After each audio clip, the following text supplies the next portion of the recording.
Yes बेटा, very good afternoon. मेरा नाम है शिवम सर। तुम मुझे ऑलरेडी जानते हो, तो जरा भी टाइम वेस्ट किए बगैर आज आते हैं पॉइंट पे। बेटा क्यों मिल रहे हैं आज अपने? सी फर्स्ट थिंग्स फर्स्ट, पिछले 2 साल से बेटा बहुत लेजेंड अच्छे टीचर्स आके यूट्यूब पे फ्री में अपना कंटेंट पढ़ाते हैं। तूने सारे ही वन शॉट देखे हैं, मुझे पता है प्रॉब्लम क्या है और मैं इसी के लिए आज यहाँ आया हूँ। देख यूट्यूब पे तुझे तो सिर्फ चैप्टर का नाम लिखेगा, 20 मिनट में चैप्टर खत्म, 30 मिनट में चैप्टर खत्म, बहुत सारे वीडियोस दिखेंगे, तो उनको देखेगा सीखेगा भी, पर मार्क्स नहीं आते बेटा उससे, ना ही तेरे अभी आ रहे हैं।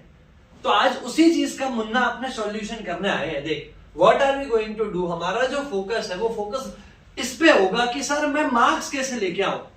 मेरे को सर सारी चीजें आ रही है, मैंने सारे ही वन शॉट देख लिए, but I am not still able to score. तो आज अपने वही चीज देखेंगे, आज लाइट चैप्टर के बारे में बात करेंगे। बेटा तुझे अगर कंसेप्ट समझना है तो तू यही वीडियो पॉज कर दे, उस चैनल पे चला जा जहां पे मैं कंसेप्ट समझा रहा हूं, उसी वीडियो पे। उसका नाम रखा ही है मैंने, सेम चैप्टर। चलो आते हैं टॉपिक में without wasting any time, light, reflection and refraction पे। अब देख बेटा, सबसे पहला यार तू पॉइंट को समझ।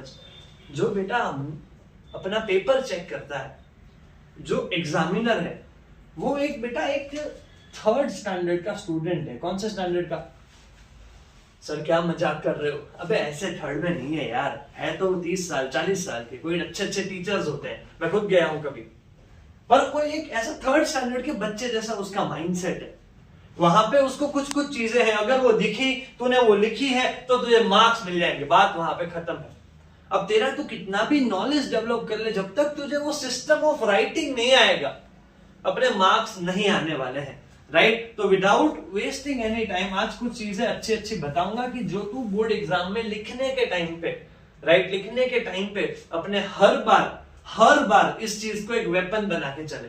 राइट? स्टार्ट करें। चैप्टर कौन सा है? Light, reflection and refraction. चल सबसे पहले आते हैं फर्स्ट टॉपिक अपना जो है, जिसका नाम है रिफ्लेक्शन ऑफ लाइट। देख तुझे अंदाजा भी तू 7th स्टैंडर्ड से पढ़ रहा है, शायद मैं गलत हूं, 6th स्टैंडर्ड में आता था, 5th में भी आता था, पर तू ये तब से पढ़ रहा है। फिर भी बेटा अगर चेक करेगा ना तो रिफ्लेक्शन की डेफिनेशन भी बोर्ड में कितनी सारी बार पूछी गई है।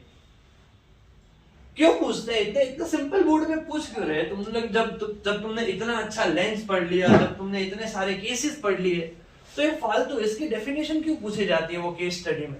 क्योंकि हमें पता है, पेपर सेट करने के टाइम हमें पता है कि बेसिक सी चीजें पूछेंगे, लिखना कहां इसको आता है, लिख पाएगा नहीं, मार्क्स गए।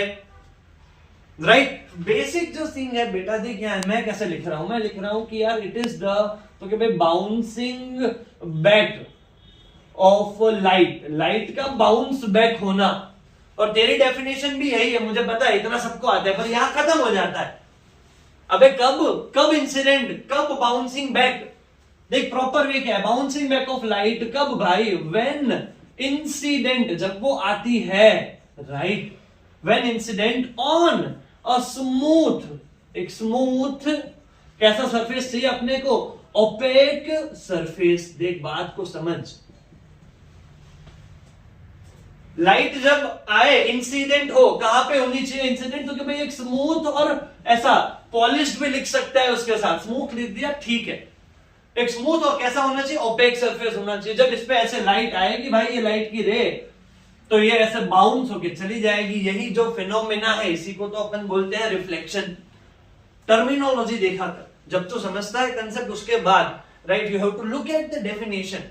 और कसम से बता रहा हूं, मैंने आज तक इस डेफिनेशन को रटा नहीं है यार, और ना मैं चाहता हूं कि तू आज रट ले, बट जितना तुझे पता है हर एक वर्ड, मुझे पता है कि बाउंसिंग बैक होता है, ये तुझे भी पता था, बट ये जो एड ऑन है कि कब भाई, व्हेन इंसिडेंट, जब वो आती है, कहां आना है? स्मूथ ओपेक सरफेस पे। ऐसे ही एक और चीज बताता हूं, एक और बहुत ही इंपॉर्टेंट PYQ है और बहुत सिंपल है, पर इससे टफ है। ऐसा पूछ लेते हैं, what is refraction of light? Literally मैं मजाक नहीं कर रहा, मैं वो ग्लास लैब वाला जो क्वेश्चन आता है उसके साथ ये भी लिखा आता है, व्हाट इज रिफ्रैक्शन, 1-2 मार्क का होता है, और तू समझते है कि ये तो मेरे से हो ही जाएगा, ये तो सबसे इजी है, but it is not the case. क्या लिखते हैं अपन इसमें भाई? अपन इसमें सिंपली लिख देते हैं कि भाई this is the bending of light, bending of light. या फिर तुम ये लिख लेते हो कि भाई this is the change in the direction, change in the direction या change in the path of light. Again बेटा ये हाफ बेक्ड है और हाफ बेक्ड में कोई मजा नहीं है, इससे तेरे को कभी भी मार्क्स नहीं मिलेंगे। अगेन इसमें डिटेलिंग छूट रही है, कब आएगा क्या आएगा, तू मेरी हेल्प कर भाई, इसमें भी वही छापना है यार। व्हेन इंसिडेंट, जब वो आती है कहां आएगी। अब यहां पे बेटा देख, रिफ्लेक्शन होता है ओपेक में, ये रिफ्रैक्शन है वो कहां पे आएगी, तो वो होगा ट्रांसपेरेंट में। मुझे पता है ट्रांसलूसेंट भी होता है, पर अपने सिलेबस के अपने स्कोप के अभी बाहर है, तो उसको भूल जाए। राइट, बेंडिंग या फिर change in direction of light कब, जब वो इंसिडेंट हो on a transparent right medium. अभी भी इसमें एक बहुत इंपॉर्टेंट वर्ड बाकी है। मैंने टॉपर से टॉपर के पेपर बेटा चेक किए, पर 100 में से ना ऐसे 3 से 4 बच्चे होते हैं जो वो वर्ड लिखते हैं, यहां नहीं लिखा है। तू सोच रहा होगा वो इंटरफेस है कि सर इंटरफेस लिखना बाकी। इंटरफेस बेटा फिर भी चलता है, ये मीडियम लिख लिया मैंने। बट एक और वर्ड है बेटा, ये वर्ड बड़ा ही इंपॉर्टेंट है, बड़ा ही इंपॉर्टेंट है, पूरा लॉजिक को उलट पुलट कर देता है। वर्ड का नाम है ऑब्लिकली। ध्यान दे इस पे, these are the things that we as a teacher wants to have जब तेरा पेपर चेक करे तब। जब लाइट आती है, सर ये वर्ड क्या है, मैंने तो सुना नहीं। अबे तुझे नहीं पता क्या किया तूने पूरे साल।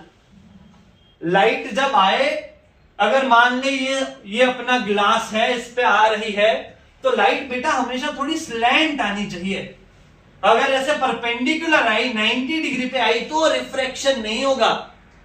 राइट, ऐसा एक एमसीक्यू भी है, सीबीएसई में पूछा जाता है, which of the following is correct. अगर ऐसे सीधे आती है तो कैसे जाएगी भाई, सीधे ही चली जाएगी, कोई भी रिफ्रैक्शन नहीं होगा बेटा। उसके लिए लाइट को ऐसे टेढ़ा आना पड़ेगा, कुछ एंगल से आना पड़ेगा, उसी को तो बोलते हैं ऑब्लिक। बात समझ रहा है? See these are the mistakes I am here to point out today. यही सारी गलतियां तुम कर रहे हो यार। जितने वीडियोस वगैरह तुम देख रहे हो, जहां से तुम अपना नॉलेज ले रहे हो, वहां बेटा कहानी खत्म नहीं होती है। कहानी उसके बाद तुम्हारी मेहनत से ही तो चालू होगी और तुम ही खत्म करोगे। जितना भी मैंने बताया मैं वापस नहीं बता सकता बेटा, इसकी लेंथ बढ़ जाएगी। तो पीछे जा एक बार और देख, वर्ड्स, की वर्ड्स बोलते हैं इसको। राइट, कोई डाउट है, कुछ भी लग रहा है, कहीं भी कंफ्यूजन है, please do right it in the comment box बेटा। अब मैं आ गया हूं और तुझे पता है मैं जब आता हूं एग्जाम के टाइम पे तो पेपर के बाद ही जाता हूं, तो ये सीरीज लंबी चलेगी, कितना क्या कैसे सब आने वाला है। राइट, आगे बात करते हैं रिफ्लेक्शन पे। रिफ्रैक्शन की बात कर ली अपन ने, बेसिक्स क्लियर है। चलो आगे। और गलती, सबसे बड़ी गलती बेटा रे डायग्राम्स। अभी मैं मिरर की बात कर रहा हूं और ये तुझे आ गया तो तू लेंस भी सीख लेगा। सबसे बड़ा क्वेश्चन जो मैंने पूरे साल सुना है भैया, हर साल मैं ऐसा थक जाता हूं। मैं यार सोचता हूं कि यार तुम थोड़ी तो स्क्रिप्ट बदलो, बच्चे लोग थोड़ी अपनी स्क्रिप्ट बदलो। हर साल एक ही सवाल एक आदमी को पूछा जाए, वो पागल हो जाएगा बेटा। टीचर्स हो नहीं रहे बेचारे, उनको अवार्ड अलग से मिलना चाहिए। देख समझ, वो सवाल ये है कि सर मेरा रे डायग्राम का मेरे को सब पता है, मैंने वो 1 2 3 वाली मेथड भी देख ली, छाप ली दिमाग में, पर मेरे रे डायग्राम में आंसर गलत आ रहे। फॉर एग्जाम्पल, ऐसा तुम सबके साथ हुआ है, झूठ मत बोलना, कि अगर जैसे बियॉन्ड सी तुमने ऑब्जेक्ट रखा, तुम्हारी इमेज भी बियॉन्ड सी ही आ रही है। Why is it happening? देख आज जो बता रहा हूं, आज जैसा कि मैंने कहा कि प्रॉब्लम तो है सबके साथ बेटे, है ना, तो सॉल्यूशन बताता हूं। फर्स्ट थिंग्स फर्स्ट, अगर क्वेश्चन में दिया नहीं है कि रेडियस इतनी है कॉनकेव मिरर की, कॉन्वेक्स की, जो हर बार नहीं दिया होता है जब रे डायग्राम बनाने होते हैं, अगर सिर्फ तुझे सिर्फ और सिर्फ रे डायग्राम बनाना है, तो बेटा तू एक आइडियल चीज समझ, r इज इक्वल टू रख 5 centimetre and always, I repeat this, always use the rounder over here.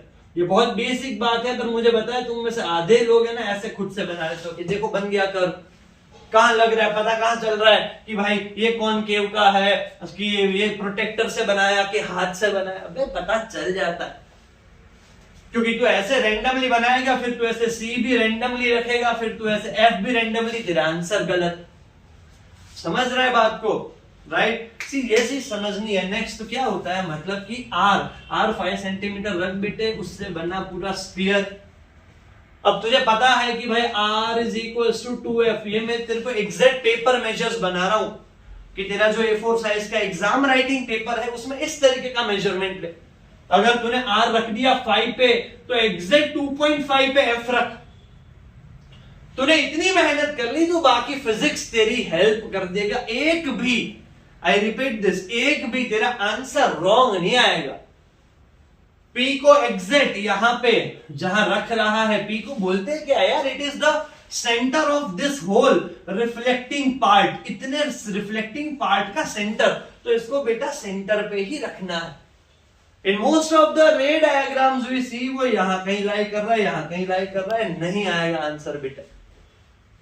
Right? Is this getting over your head? Okay, good enough, सही जा रहा है। तो सेकंड ये कि R को भाई 5 सेंटीमीटर रख ले सबसे पहले। Okay, good enough. Second thing बेटा, ये C, बेटा ये P और ये F, CPF, ये कंपल्सरी है, कंपल्सरी। ये तीनों को तो मार्क करना ही है, ऑलवेज, राइट? ऑलवेज। ये तू हर बार गलती करता है, इसलिए बता रहा हूं कि always C centre of curvature, P pole, F focal length, इन तीनों को अच्छे से मार्क करना है जैसे अभी बताया। उसके बाद एक्यूरेट मेजरमेंट्स में तीसरा है बेटा कि always go with rules. Rules को फॉलो किया कर। कौन सा रूल है? अगर रूल तुझे पता नहीं है तो बता दूं यार। देख, फर्स्ट रूल कि भैया अगर पैरेलल रे जा रही है प्रिंसिपल एक्सिस से, है ना, अगर पैरेलल रे आ रही है तो कहां से जाएगी? फोकस से। दूसरा कि भाई अगर अपना इसका वाइस से वर्सा यार, कि अगर फोकस से आ रही है तो रिफ्लेक्शन के बाद जाएगी पैरेलल। तीसरा, राइट, तीसरे में भाई कि अगर कोई रे सी से आ रही है, right, while it's coming from C, तो सेम ही पाथ से जाएगी। चौथा कि अगर कोई भी एंगल पे इंसिडेंट हो at the pole of the mirror, तो जिस एंगल पे मान ले कि थीटा पे आया तो थीटा पे ही चली जाएगी। 4 इसके केसेस है, और ये रफली बता रहा हूं वरना ये गलत है। जब अपने को ऐसे बताते हैं तो ये rough side, yes, this is very much important. जब स्कूल टीचर ने बताया नहीं, मुझे नहीं पता, बट रफ साइड कौन सी है बतानी पड़ती है। रूल्स ही फॉलो करने। तू मुझे कोई भी रे डायग्राम बता, मुझे पता है लास्ट वाला तुझे नहीं आता, देख लास्ट वाला करके दिखाता हूं कॉनकेव का, इधर देख। सिर्फ रूल्स फॉलो करने बेटा, सिर्फ रूल्स। तूने आज तक किया क्या? तूने रे डायग्राम रट रखे हैं। Don't do it, please trust me on this बच्चा, डू नॉट डू इट। इतना याद रख ले, ये 4 रूल्स है। अब इधर देख, जैसे लास्ट वाला केस मैं कमेंट सेक्शन में और हर बार मेरे रियल लाइफ में देखता रहता हूं, बच्चे लास्ट केस में अटक जाते हैं। When the object is between F and P, देख इधर रखा ऑब्जेक्ट, समझ ध्यान से। अब मैंने क्या कहा कि यार क्या करूं सर? अबे सिंपल है, इतना बनाने के बाद रूल फॉलो कर। रूल क्या कहता है? अगर कोई रे पैरेलल गई तो रिफ्लेक्शन के बाद फोकस से पास होगी। और सेकंड, कोई भी उठा सकता है इसमें से, ऐसा जरूरी नहीं है तूने बुक का यूज किया। बुक में टफ दे रखा है। पहले मैंने ये वाला यूज किया, दूसरे में ये यूज करूं कि अगर कोई रे पोल पे आए, समझ, तो ऐसे उसी एंगल से जाएगी, दोनों को पीछे मिलवा ले बेटे, बात हो गई खत्म। पीछे एक्सटेंड की है तो वर्चुअल इमेज हमेशा कैसी होती है? इरेक्ट। बात समझ आ रही है, right? So these are the things. सबसे पहले रेडियस राउंडर से बनानी है, सी, पी और एफ अच्छे से मार्क करना है। उसके बाद अपने को रूल्स से ही सारे रे डायग्राम बनाने हैं। अगर रूल्स तुमने फॉलो कर लिए, राइट, तो फिर बेटा बस हो गया, काम खत्म। इतना करने के बाद वन लास्ट थिंग जो होता है बेटा, राइट, जो इस पे ही मैं नंबर 3 लिख लेता हूं, ऑलवेज गो विथ रूल्स के बाद फोर्थ वाला कि बेटा अपने को नेचर ऑफ द इमेज बताना होता है। नेचर कैसी है? रियल है, वर्चुअल है, राइट, तो वो वाला पार्ट। और रियल होगी तो हमेशा इन्वर्टेड होगी, राइट, और अगर वर्चुअल है तो हमेशा इरेक्ट होगी। So in this you have to always go with these things. इतनी चीजें ध्यान में रखा कर बेटा. And just I said कि अगर तुझे रे डायग्राम में स्ट्रगल है, सिर्फ एक काम कर, तेरा आंसर आ जाएंगे. रेडियस 5 है, ये तीनों मार्क कर, रूल्स कभी मत तोड़, और नेचर एंड में लिख ले. राइट, आगे चलते हैं इस रे डायग्राम के बाद.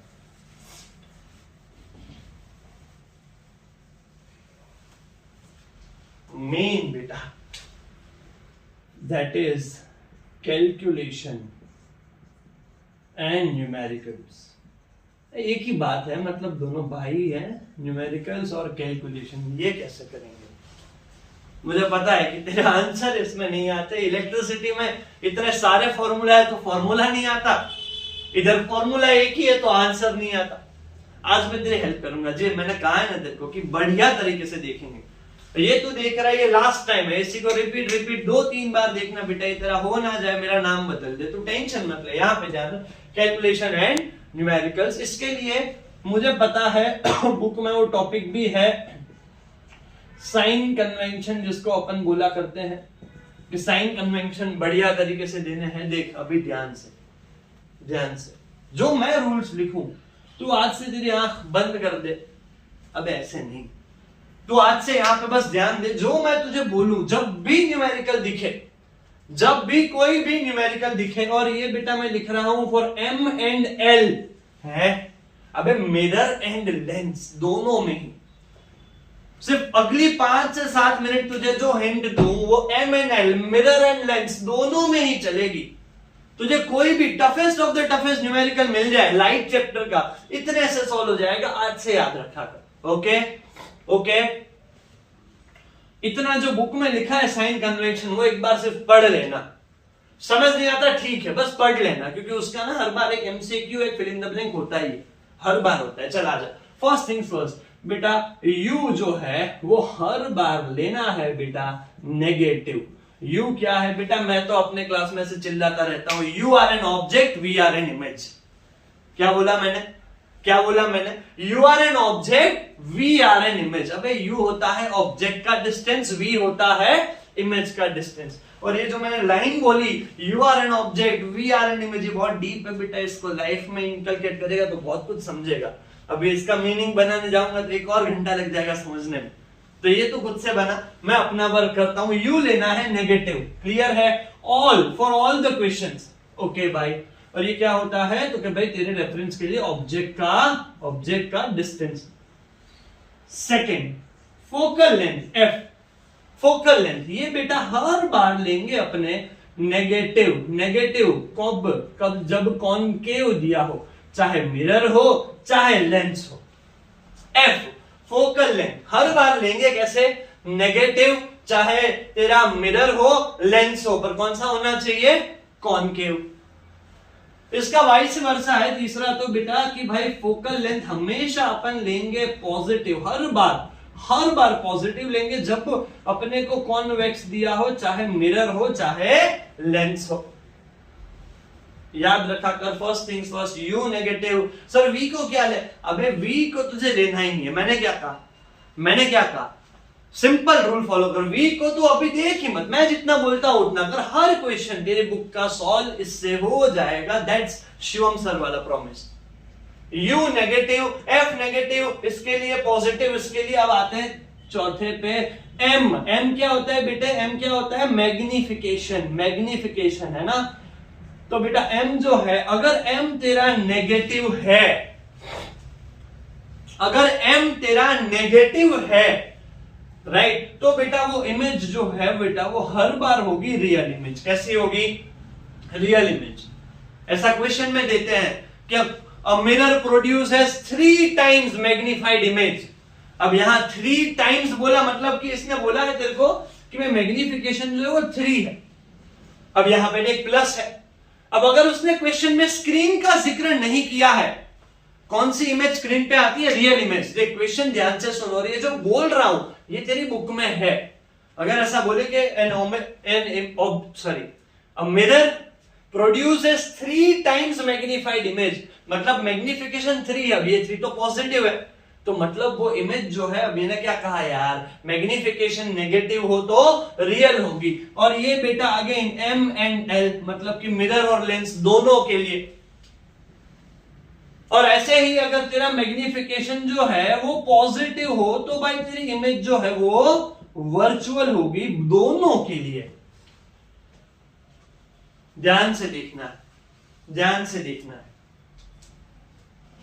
राइट। लास्ट खत्म। इफ इमेज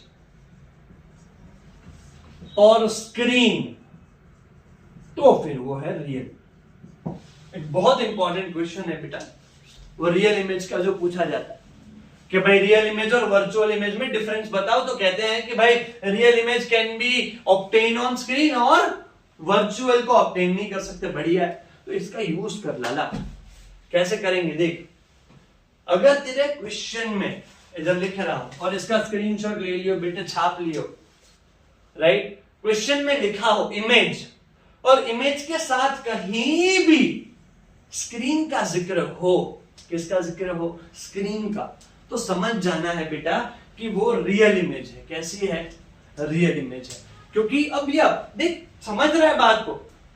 जैसे अगर दिया होगा कि concave mirror produces 6 times magnified image on screen. अब देखिए क्वेश्चन में मैंने क्या कहा, 6 टाइम्स मैग्निफाइड इमेज। तो मतलब क्या है, मतलब यह है कि m की वैल्यू 6 हो गई। पर उसके बाद क्या कहा मैंने, ऑन स्क्रीन, मतलब स्क्रीन आए तो वो कैसा है, कैसा है इमेज, रियल है। और रियल इमेज के लिए मैग्निफिकेशन, यस बेटा यही खेल है। पहली बार में तुझे सरप्राइज लगेगा और तू ऐसा सोचेगा कि कंफ्यूज हो गया, पर ट्रस्ट में तू क्वेश्चन सॉल्व कर, सिर्फ इतना देख और कुछ नहीं देखने की जरूरत है। सिर्फ क्वेश्चन सॉल्व कर, इतना देख, यही तेरी नोट है, यही तेरा पूरा भागवत है, समझ ले। और हर एक क्वेश्चन, ये मेरा चैलेंज है, तेरे से सॉल्व हो जाएगा, right. Just for your reference, इसमें मैं फॉर्मूलाज भी बात कर लूं बेटा कि मेन, मैंने ऐसा भी सुना कि सर मेरे को तो यही नहीं पता मिरर फॉर्मूला कौन सा, लेंस कौन सा।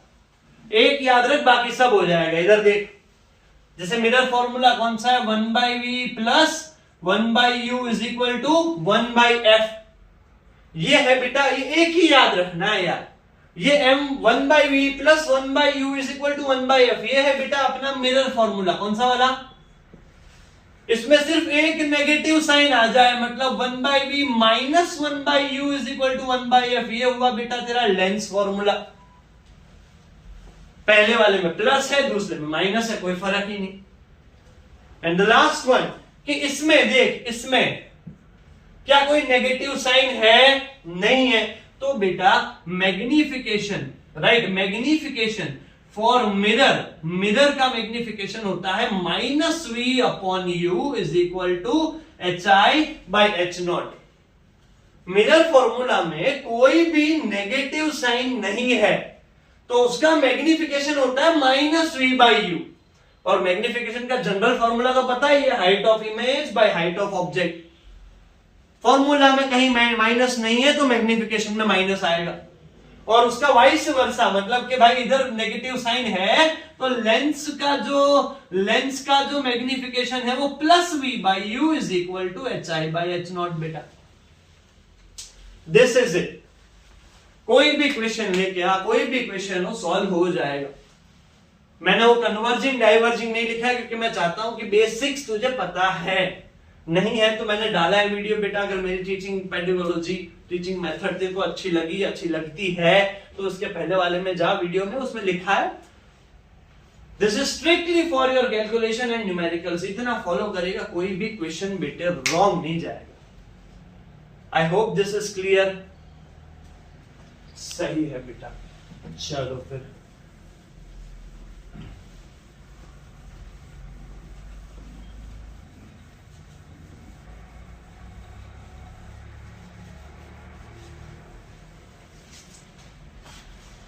देन वन मोर, सबसे बड़ा कंफ्यूजन, सबसे बड़ा, सर ये पिछला वाला भी तो सबसे बड़ा था। अब बेटा ये तुम्हारे ही शब्द हैं और तू देख के बोलेगा हाँ ये सबसे बड़ा है। देख यार क्या लिखा है, रिफ्रैक्टिव इंडेक्स, राइट। अब बेटा ये वाला जो पार्ट है ना यार, मुझे पता है कि तू सबसे ज्यादा कंफ्यूज है, ध्यान देना यार। इसको मैं समझा भी देता हूं और इसका वो न्यूमेरिकल सॉल्व नहीं होता उसका भी चाबी भरूंगा। इसका क्या है कि इसके क्वेश्चंस जो है हमेशा वो न्यूमेरिकल आएंगे, एक एक मार्क का एमसीक्यू में आ गया, या वो केस स्टडी वाले में एक आध मार्क का पूछ लिया। पर मुझे पता है तुझे कंसेप्ट नहीं आता। अबे यार बात को समझ, बात को समझ। ये बेटा रिफ्रैक्टिव इंडेक्स है ना, ये है measure of optical density, measure of optical density. ये क्या लिखा सर, ध्यान देना है। मैं तेरा काम बिगाड़ने नहीं, उसको टफ करने नहीं, उसको इजी करने आया हूं, वो तुझे पता है। तो ध्यान आप या फोकस करेगा, अभी आप समझ आ जाएगा। देख बेटा, जैसे केमिस्ट्री में तूने सादा मतलब तूने डेंसिटी तो पढ़ी, मास अपॉन वॉल्यूम, है ना। कोई भी ऑब्जेक्ट का मास अपॉन वॉल्यूम करते हैं तो पता चलता है कि वो कितना डेंस है।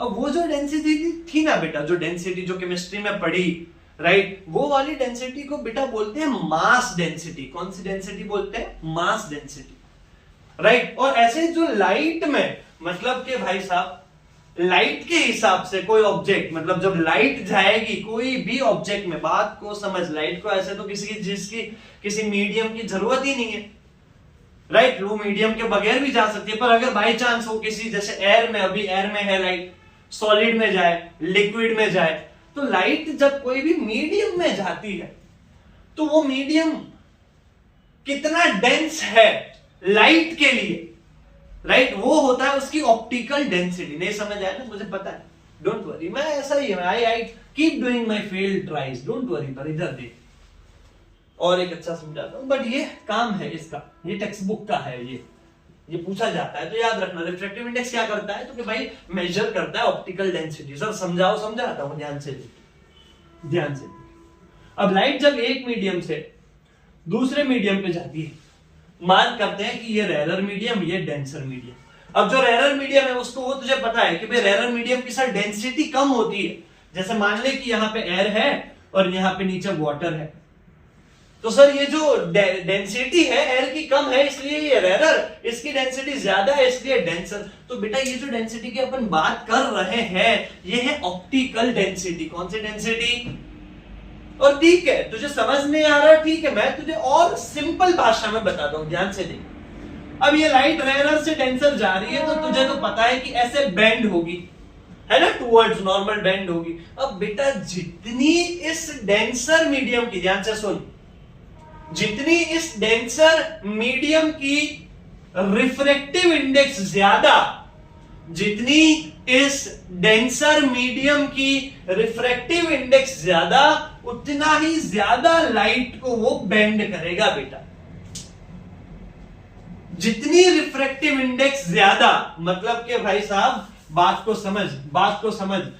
को समझने में ध्यान दे। जैसे कि इधर मीडियम 1 N1, ओके, देन इधर मीडियम 2 N2, इधर मीडियम 3 N3। ध्यान से देख बेटा, प्लीज ध्यान से, हूं तो समझाई पक्का, आई प्रॉमिस यू, बस ध्यान दे। अब लाइट की रेस से गई सीधी, अब देखिए उसका ओरिजिनल रास्ता पर वो इतनी बेंड हो गई ऐसे, ओके। अब फिर लाइट की रेस से जा रही थी, यहां से ऐसे सीधे ही गई, और यहां से बेटा ऐसे जा रही थी, एकदम ऐसे हो गई। अब तुझे पूछा कि N1, N2, N3 को कंपेयर करो, तो बेटा मैं ऐसा बोलूंगा कि N3 सबसे ज्यादा होगी, उससे